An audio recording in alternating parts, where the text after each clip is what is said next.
Hello, I am that guy, but my guys call me Batman. Okay, in this video, I'm going to be talking about how strong Rengoku would be if he got a mark and how strong he was in total in the whole anime. Then I'm also going to compare how strong he would be if he survived the Infinity, not Infinity, if he survived the Mugen. Oh my, what the fuck? What is wrong with me? If Rengoku survived the Mugen Train arc, that's what I'm going to be talking about. I'm just going to be scaling how strong Rengoku is generally, and just note I'm not biased. I don't really like Rengoku that much, so I'm not doing this in his favor. I'm not doing this to glaze him. I'm just doing this generally, just generally speaking. So like and comment, and if you want to see this type of content, just hit the subscribe button. And I am that guy. Okay, let's get into it. Okay, Rengoku wasn't supposed to be in the first Hashira meeting he attended. His father sent him to tell the boss of the Demon Slayer company that he had just retired and the Flame Hashira spot was actually vacant at that point. So Oyakuta told Rengoku if he wanted to become the next Flame Hashira, he had to kill a member of the 12 Kizuki. Rengoku was like a Mizuno, is he probably Mizunoto at that point. Rengoku went on to kill this guy. It wasn't really a stomp, it was more like a very high difficulty type of fight. So Rengoku at this point was probably a lower moon level type of Hashira. It wasn't really all that strong, it was just average low level average Hashira rank. That's what I would say.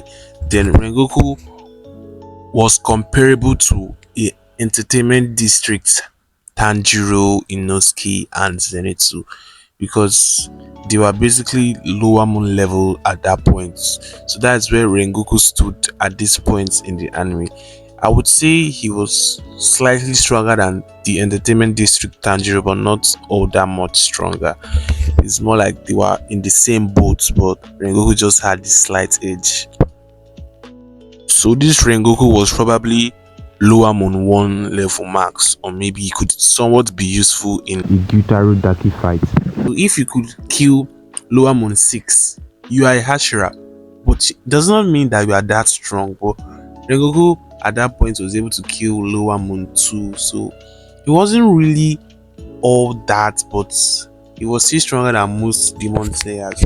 And the fight against lower moon 2 wasn't really a no diff fight, it was kind of an all-out battle. It was a 50-50 type of fight, so he wasn't really at his peak form yet. Now let's go to Mugen Train arc Rengoku.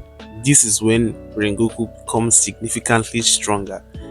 The time frame between when Rengoku just became a Hashira and when he fought Akaza is more like, it's not up to a year. I can't really specify, but it isn't up to a year because Mitsuri also joins the Demon Slayer Hashira rankings at that point, and Mitsuri has not been a Demon Slayer for up to 2 years, so you can sort of see the time frame. So Rengoku went from struggling with lower moon 2 to sort of keeping up with a holding back upper moon 3. You can sort of see this skyrocket of strength. Now I'm not saying Rengoku is equal to Akaza, no, but I feel like if Rengoku could somewhat be a threat to a non-serious Akaza, that should imply it should be somewhere in between upper moon 4 or upper moon 5 or upper moon 4 to 6. That should be a decent range for him. Note that Rengoku actually dealt good damage to Akaza. With his ninth form, Rengoku was able to cut off Akaza's arm and almost behead him. So he could have actually killed Akaza, like, not because he's stronger, but because Akaza really underestimated him at that point. Okay, let's try and put this into perspective. Just imagine someone like Mike Tyson is fighting a low ranked boxer, and Mike Tyson is beating up this guy. Then all of a sudden this guy suddenly just strikes a very clean uppercut that knocks or almost knocks Mike Tyson down. It doesn't mean he's on Mike Tyson's level, but he can somewhat kill Mike Tyson if he underestimates him. That is how I see Rengoku and Akaza. So if Rengoku can somewhat keep up with Upper Moon 3, that should mean you should be in between Upper Moon 4 to Upper Moon 6 level. That's what I'm trying to say. So I would give Rengoku. I don't think Rengoku is Zoakuten. He can't beat Zoakuten, but he can somewhat be useful. He's more like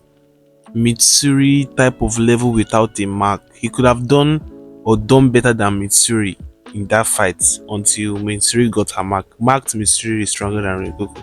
I believe every true Demon Slayer fan should know that. So Rengoku is well between that range.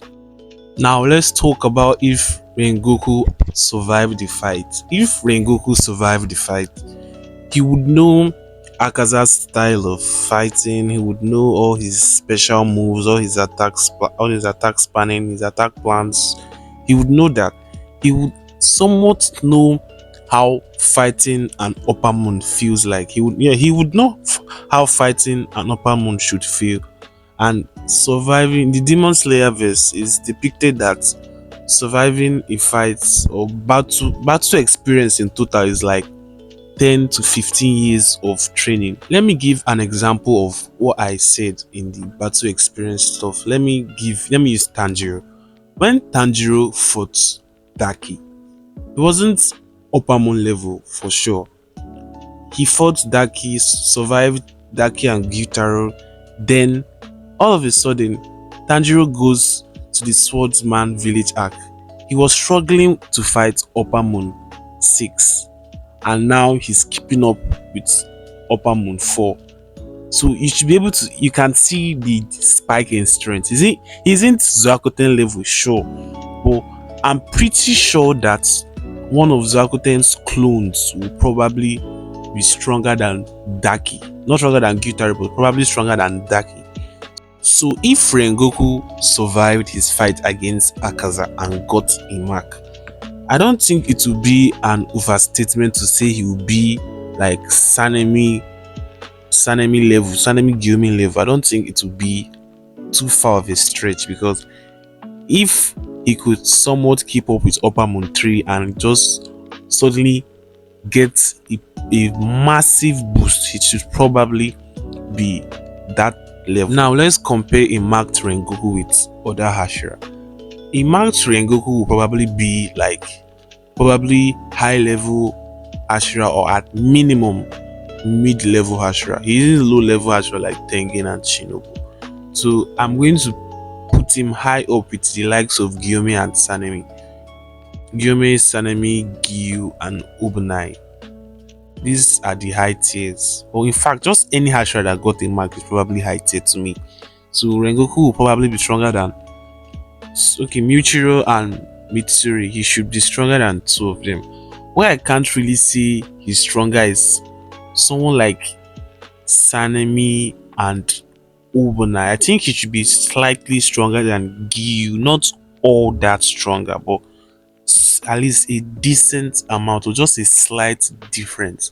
Now, I don't really know how strong Ubunai is. Ubunai didn't really have all that much feats, because he fought a weakened Muzan, but that Muzan is really hard to scale that Muzan, because he was really declining as the battle progressed and everyone was tired. So that Muzan might have even been lower Moon 2 level. You might not have known, but I don't feel like Rengoku will be all that weaker than Ubunai. He should be in between Ubunai and Sanemi. He isn't Gyome level. No one is Gyome level there, but he should be. I'm banking on Sanemi. I think he will be probably as strong as Sanemi. Okay, let me know in the comments what you think. Like, share, and okay, no need to share. Just like and subscribe, and just know I am that guy.